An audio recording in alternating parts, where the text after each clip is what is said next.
Assalamualaikum warahmatullahi wabarakatuh. Salam sejahtera dan salam Malaysia Madani. Tak kenal, maka tak cinta. Maka saya akan memulakan bicara pada kali ini dengan memperkenalkan diri saya terlebih dahulu. Yang cantik dan petunjuk, itulah makna di sebalik aksara. Nama saya Kailah Dalili binti Muhammad Faizal Azlan. Saya murid tahun 5 dari Sekolah Kebangsaan Muazzam Jaya yang terletak di Muazzam Shah Pahang. Kod sekolah adalah CPA 8036. Pada masa lapang, saya gemar memanfaatkan ruang masa yang ada dengan membaca aneka buku cerita. Cita-cita saya adalah menjadi seorang guru. Pada kali ini, saya berasa sangat teruja untuk berkongsi sebuah buku yang berjudul Amru Bimbang dan Berdoa.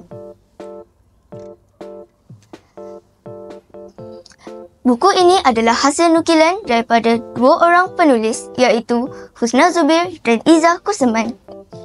Buku ini diterbitkan pada tahun 2022 oleh syarikat Iman Publication.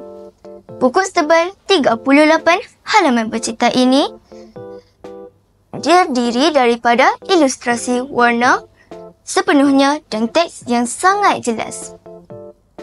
Buku ini berharga RM19.90 bagi Semenanjung Malaysia dan RM21.90 bagi Sabah dan Sarawak. Harga buku ini amat berpatutan dan mampu dimiliki semua golongan.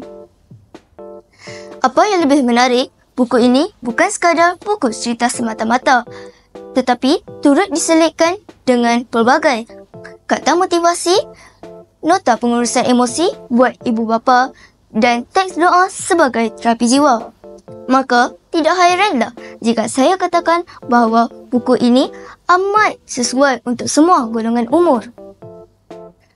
Tema utama di dalam buku ini yang sangat menarik perhatian saya adalah nilai kasih sayang dan kekeluargaan, nilai kehambaan manusia kepada Tuhan, dan kekuatan diri untuk mengatasi rasa takut dan bimbang. Buku ini menggunakan jalan cerita yang menarik dan mudah difahami pembaca.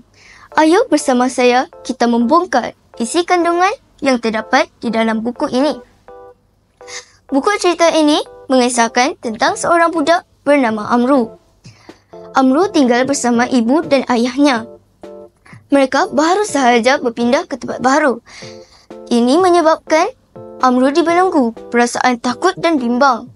Kebimbangannya disedari oleh ibu Amru. Justeru, ibunya memujuk Amru dan mengajarnya cara-cara membuang kebimbangan dalam diri.